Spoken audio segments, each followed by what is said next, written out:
guys, good evening. Di pa kami natutulog ni Ama. Dahil po ako ay nagugutom.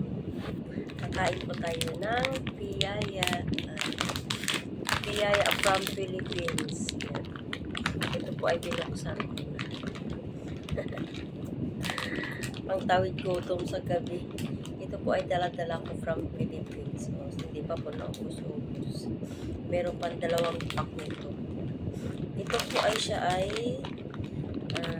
OB flavor. Ang sarap po nito. Yung OB flavor.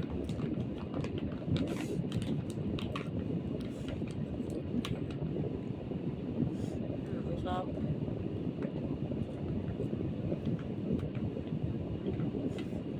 How many years na hindi nakakain ng ganito. Kaya, pag umuwi ng Pilipinas, mostly ganito talaga pasunod na binibili.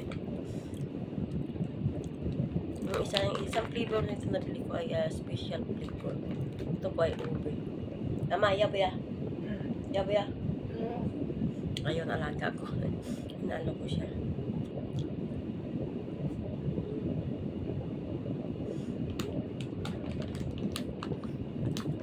Ang sarap.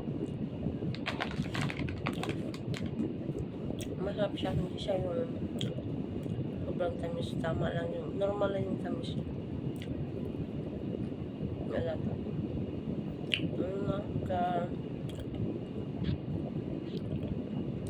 Alas 9 na. Sa mga 9:30. Ito siya pinapatulog. So, ilang minutes na lang. Tingnan mo yung kamay niya. Tinatupa-dupa niya sa binti niya. Parang siya matulog. Pati pag pinatulog ko siya ng maaga, ano yung tawag dito? Pagdating ng kahating gabi, nagigising. Ganun din ako. Yun. Bila ako nagutom. Kaya naalala ko yung dala-dala ko pa sa kubo. Sabi ko may biyaya ko. Dala ko yan. Ama, say hi. Diyan. Si Wan-an. Si Wan-an. Sabi niya, good evening sa Chinese is Wan-an. Yeah. Bye everyone. Ay. Nakaka-boring. Nabuboring ako sa papanood ng video. Wala kami kasi magawa ni Ama. Yeah. Good evening guys. Good night everyone.